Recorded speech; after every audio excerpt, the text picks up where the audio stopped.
ওড়িশা রাজ্যে অবস্থিত পুরী। পুরীর জগন্নাথ মন্দির হিন্দুদের কাছে 4 ধামের মধ্যে একটি পবিত্র তীর্থস্থান।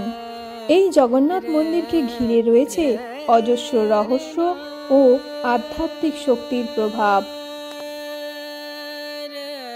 পুরীর জগন্নাথ মন্দির থেকে 1-2 কিলোমিটারের মধ্যেই রয়েছে সমুদ্র সৈকত, যাকে আমরা বে অফ বেঙ্গল বা বঙ্গোপসাগর নামে জানি। রাজা ইন্দ্রদম্ন স্বপ্নাদেশ পেয়ে এই সমুদ্র সৈকতেই ভেসে আসা কাঠ দিয়ে পুরীর জগন্নাথ মন্দিরটি তৈরি করেছিলেন। পুরী সমুদ্রের ছন্দময় ঢেউ আর প্রাকৃতিক সৌন্দর্য তীর্থযাত্রী আর প্রকৃতি প্রেমীদের একত্রিত করে।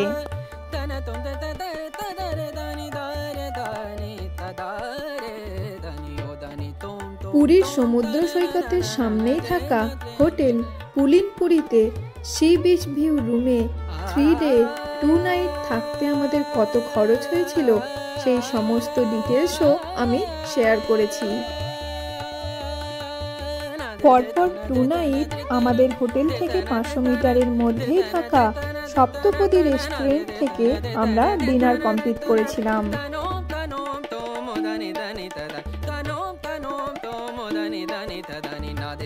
পুরী ট্যুর কমপ্লিট করার পর শ্যামলী পরিবহনে করে পুরী থেকে আমরা কলকাতা পৌঁছেছিলাম। শ্যামলী পরিবহনের স্লিপার সিটের এক্সপিরিয়েন্স আমাদের কেমন ছিল আর কত খরচ হয়েছিল সেই সমস্ত ডিটেলসও আমি শেয়ার করেছি। নমস্কার সকলকে, আমি জাগরি আর ও অনিমেষ। চলো এবার ভিডিওটা শুরু করা যাক।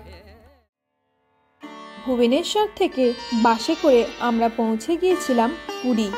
যারা আমার ভুবনেশ্বর ট্যুরের ভিডিওটা এখনো দেখোনি তারা আমার এই চ্যানেল থেকেই চেক করে নিও।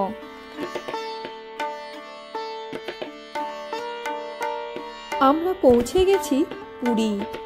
এখান থেকেই একটা অটো বুক করে 120 টাকার বিনিময়ে আমরা পৌঁছে গিয়েছিলাম আগের থেকেই বুক করে রাখা আমাদের হোটেলের সামনে। আমরা পৌঁছে গেছি আমাদের হোটেলের সামনে। এই হোটেলটির নাম ছিল পুলিনপুরি হোটেল। একদম সি বিচের সামনেই ছিল এই হোটেলটি। অনলাইনে মেক মাই ট্রিপ অ্যাপের থ্রু আমরা আগের থেকেই এই হোটেলের রুম বুক করে রেখেছিলাম। এটি হলো পুলিনপুরি হোটেলের ফ্রন্ট ভিউটা। দেখো প্রত্যেকটা রুমের সঙ্গেই একটা করে ব্যালকনি দেওয়া আছে, আর এই ব্যালকনি থেকেই বসে বসে তোমরা সমুদ্রটাকে উপভোগ করতে পারবে। এটি হলো পুলিনপুরি হোটেলের রিসেপশন এরিয়া। দেখো রুম ওয়াইজ প্রাইসগুলো বোর্ডে দেওয়া আছে, আর কিভাবে তোমরা রুম বুক করবে সেই সব নাম্বারগুলিও আমি তোমাদের সাথে শেয়ার করে দিলাম। এই নাম্বারগুলিতে কল করে রুম বুক করে নিতে পারো। তবে এই হোটেলের চেক আউট টাইম কিন্তু সকাল 7টা আর চেক ইন টাইম সকাল 8টা, এটা অবশ্যই মাথায় রাখবে।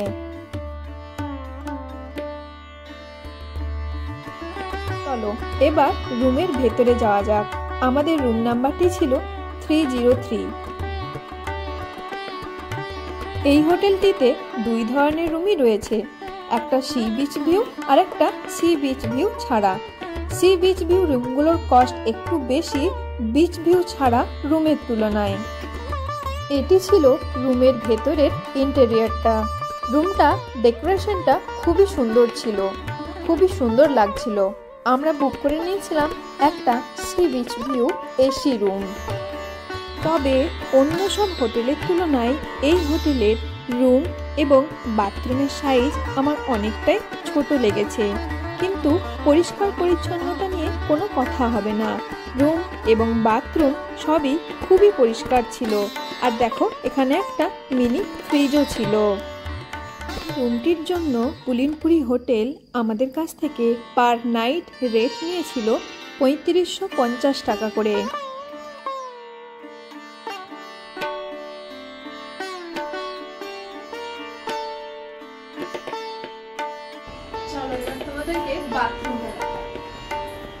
বাথরুমটাও খুবই পরিষ্কার ছিল। বাথরুমের বেসিন, কোমোড, মেঝে সবকিছুই পরিষ্কার পরিচ্ছন্ন ছিল। তবে অন্য সব হোটেলের তুলনায় দেখো বাথরুমটা একটু সাইজে ছোট ছিল।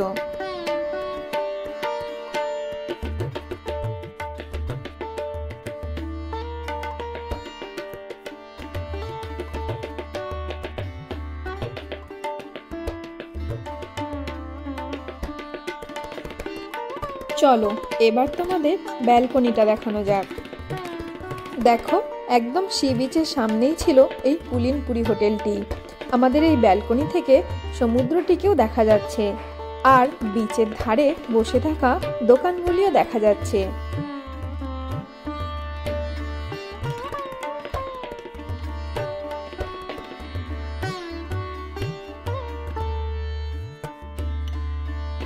রুমে কিছুটা টাইম রেস্ট করে আমরা চলে গিয়েছিলাম সপ্তপদীতে আমাদের ওই দিনের রাতের ডিনার করার জন্য। পুলিনপুরি হোটেল থেকে 500 মিটারের মধ্যেই ছিল এই সপ্তপদী রেস্টুরেন্টটা। এখানে ছিল সব পিওর বাঙালি খাবার দাবার, আর আমরা সেই সব খাবারই অর্ডার করেছিলাম। সপ্তপদীতে প্রত্যেকটা খাবারের টেস্টও খুব সুন্দর ছিল, আর ওদের হোটেলের আম পানাটা তোমরা অবশ্যই ট্রাই করো, এটা কিন্তু দারুণ খেতে।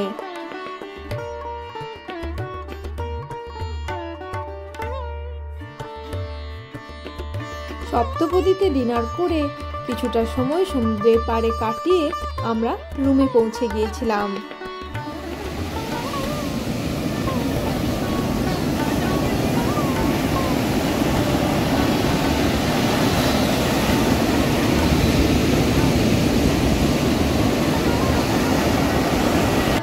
পরের দিন সকালে উঠে কিছুটা সময় ব্যালকনিতে কাটিয়ে আমরা চলে গিয়েছিলাম সমুদ্রের পাড়ে। ব্যালকনিতে বসে চা খেতে খেতে সমুদ্র আর সি বিচটাকে দেখতে দেখতে আমরা মর্নিংটাকে এনজয় করেছিলাম। দেখো কি সুন্দর লাগছে, তাই না? ওই দিন আবহাওয়া একটু খারাপ থাকায় রোদ ওঠেনি ঠিকই, কিন্তু তাও কি অপূর্ব লাগছিল এই সমুদ্র আর সমুদ্র সৈকতটিকে।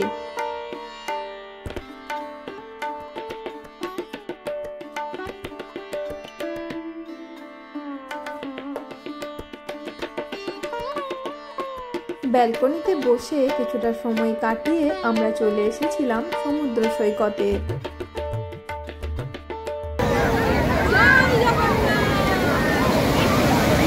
ওয়েদার খারাপ থাকা সত্ত্বেও দেখো রয়েছে কত মানুষের ভিড়। প্রতিদিন পুরীতে যে কত মানুষ আসেন এই সমুদ্র আর জগন্নাথ দেবকে দেখতে, তার কোনো ঠিক নেই। পুরী সমুদ্র সৈকত সোনালী সৈকত বা গোল্ডেন বিচ নামেও পরিচিত। এ এমন এক অভিজ্ঞতা প্রদান করে যা আধ্যাত্মিক প্রশান্তি এবং সমুদ্রের প্রাকৃতিক শক্তিকে একত্রিত করে। বঙ্গোপসাগরের তীরে অবস্থিত পূর্ব ভারতের পুরী সমুদ্র সৈকত বিশ্বজুড়ে ভ্রমণকারী পর্যটক এবং প্রকৃতিপ্রেমীদের সাথে তীর্থযাত্রীদের একত্রিত করে। পুরী সমুদ্র সৈকত এমন একটি জায়গা যেখানে সমুদ্রের প্রশান্তি এবং উপকূলীয় শহরের প্রাণবন্ত পরিবেশ উভয়ই উপভোগ করা যায়, যেখানে আকর্ষণের মধ্যে রয়েছে ধর্মীয় স্থান থেকে জলক্রীড়া এবং সাংস্কৃতিক উৎসব পর্যন্ত। জগন্নাথ মন্দিরটি পুরী প্রধান সমুদ্র সৈকত থেকে অল্প দূরে অবস্থিত হওয়ায় যা আধ্যাত্মিক ভ্রমণকারী এবং সমুদ্র সৈকত প্রেমীদের উভয়কেই স্বাগত জানায়। ধর্মীয় শক্তির সাথে উপকূলীয় আকর্ষণের মিশ্রণ পুরী সমুদ্র সৈকতকে দর্শনার্থীদের জন্য একটি অসাধারণ গন্তব্যে রূপান্তরিত করে।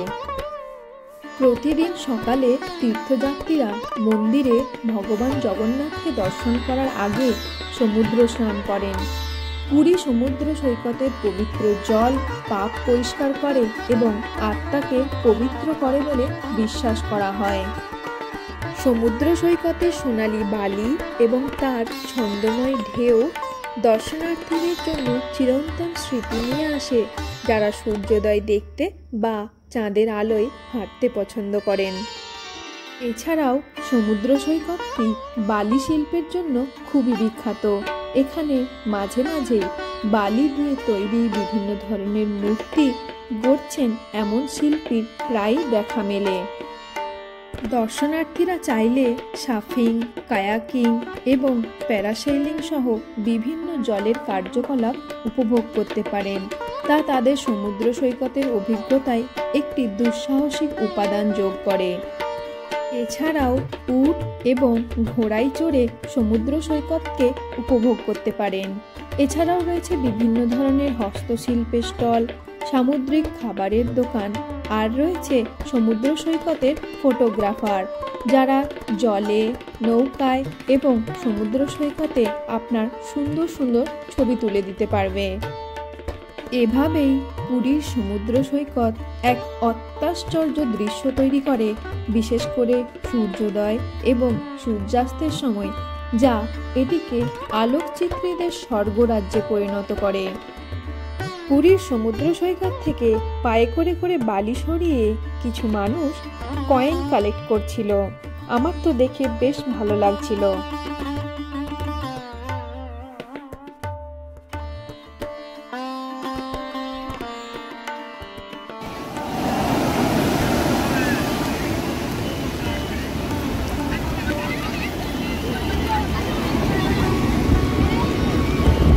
পেয়েছি, বলো বলো বলো, পেয়েছি পেয়েছি। টাকা কুড়িয়ে পেয়েছি আমি এই সমুদ্র থেকে। কি মজা! বিকালবেলায় আমাদের হোটেলের সামনে থেকে 100 টাকার বিনিময়ে একটি টোটো বুক করে আমরা পৌঁছে গিয়েছিলাম জগন্নাথ টেম্পলের সামনে। পুরীর জগন্নাথ মন্দির হিন্দুদের কাছে 4 ধামের মধ্যে একটি, যা ভক্তদের জন্য একটি পবিত্র তীর্থস্থান। পুরীর জগন্নাথ মন্দিরের ইতিহাস নিয়ে ভাবতে শুরু করলে প্রথমে মাথায় আসে রাজা ইন্দ্রদ্যুম্নের কথা, যিনি স্বপ্নাদেশ পেয়েছিলেন যে পুরীর সমুদ্রের তীরে ভেসে আসবে একটি কাঠ এবং সেই কাঠ থেকেই তৈরি করতে হবে 3টি মূর্তি। এই মূর্তি 3টির নাম হবে জগন্নাথ, বলভদ্র বা বলরাম আর সুভদ্রা। তবে এই মূর্তি 3টি আদিবাসী উপজাতিদের দ্বারা অনুপ্রাণিত, যারা একসময় জগন্নাথকে মূলত নীল মাধব নামে পূজা করত।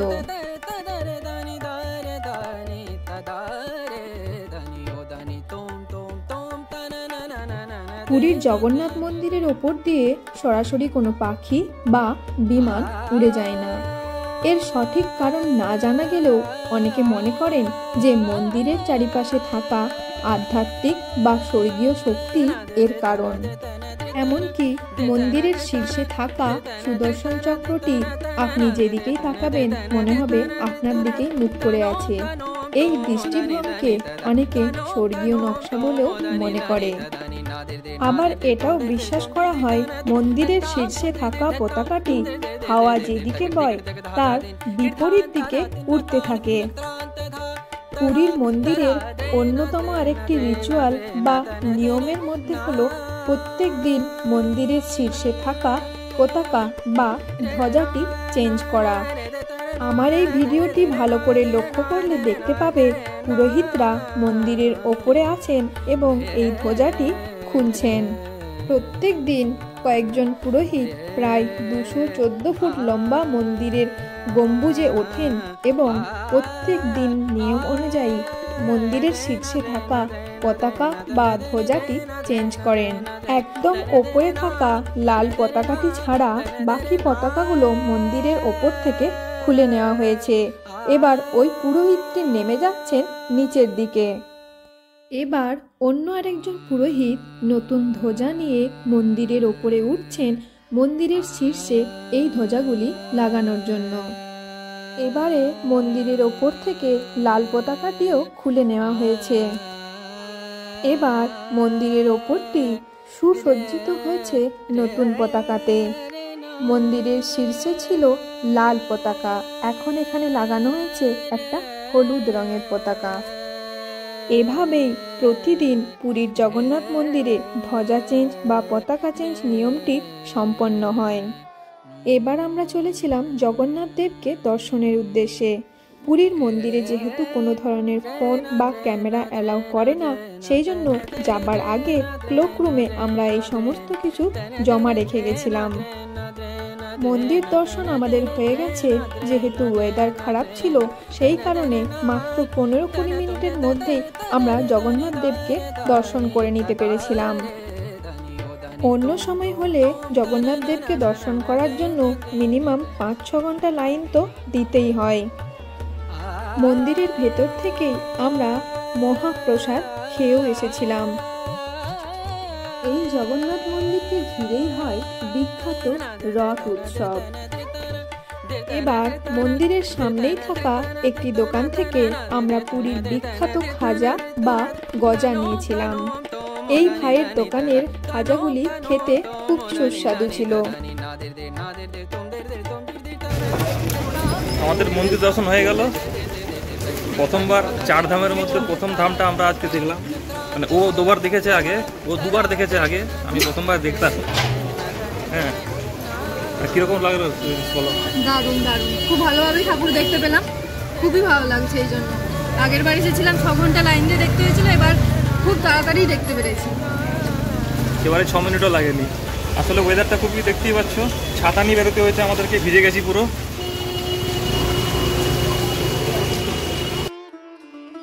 মন্দির দর্শনের পর কিছুটা সময় রুমে রেস্ট করে আমরা আবার চলে গিয়েছিলাম সপ্তপদীতে ডিনার করার জন্য। সপ্তপদীতে তোমরা পেয়ে যাবে পিওর বাঙালি খাবার দাবার, আর এই খাবারগুলোর টেস্টগুলো খুবই সুন্দর।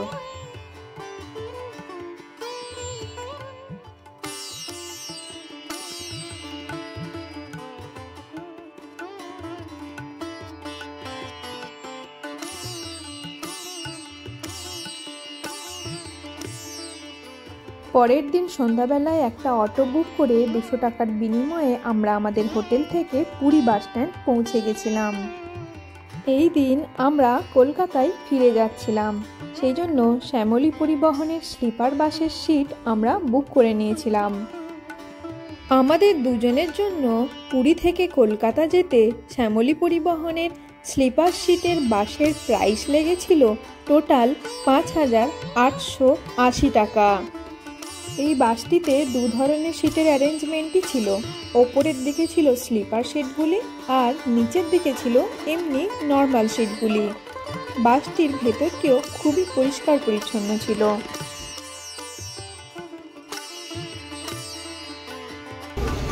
চলো ওটা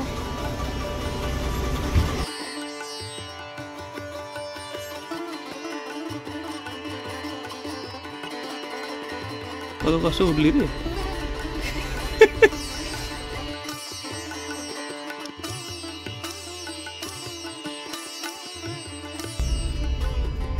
কেমন লাগছে প্রথমবার জার্নি করছি স্লিপার বাসে? ভালোই লাগছে, হেভি লাগছে। মানে আমি এক্সপেক্ট করিনি যে এরকম ধরনের এক্সপিরিয়েন্স হবে বলে। ভালোই লাগছে আমার। আমিও, কারণ আমি বাসে যেতে খুব ভয় পাই। বাসকে আমি যতটা পারি অ্যাভয়েড করারই চেষ্টা করি সবসময়। ট্রেন হচ্ছে আমার বেস্ট, কিন্তু পাইনি আমরা এবারে ট্রেনের টিকিট, সেজন্য এই স্লিপার বাসটা করতে হয়েছে। ভীষণ কমফোর্টেবল, আমার ভীষণই ভালো লাগে। স্লিপার বাস অনেক আছে, কিন্তু এই শ্যামলী পরিবহনের এই স্লিপার বাসগুলো বেস্ট। আমরা পৌঁছে গেছি এখন ভুবনেশ্বর। ভুবনেশ্বরে কিছুটা সময় বাসটি দাঁড়িয়েছিল যাতে কেউ কোনো স্ন্যাক্স বা টি কফি নিতে চাইলে নিতে পারে, বা টয়লেটে গেলেও যেতে পারে।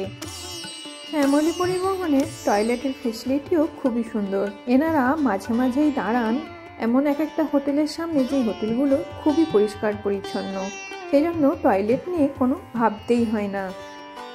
এবার বাসটি দাঁড়িয়েছে রাতের ডিনার করানোর জন্য, আর কেউ টয়লেটে যেতে চাইলে সেটাও করে নিতে পারে।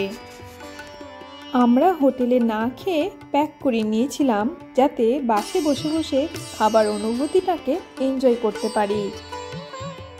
আমরা পৌঁছে গেছি কলকাতার ধর্মতলাতে।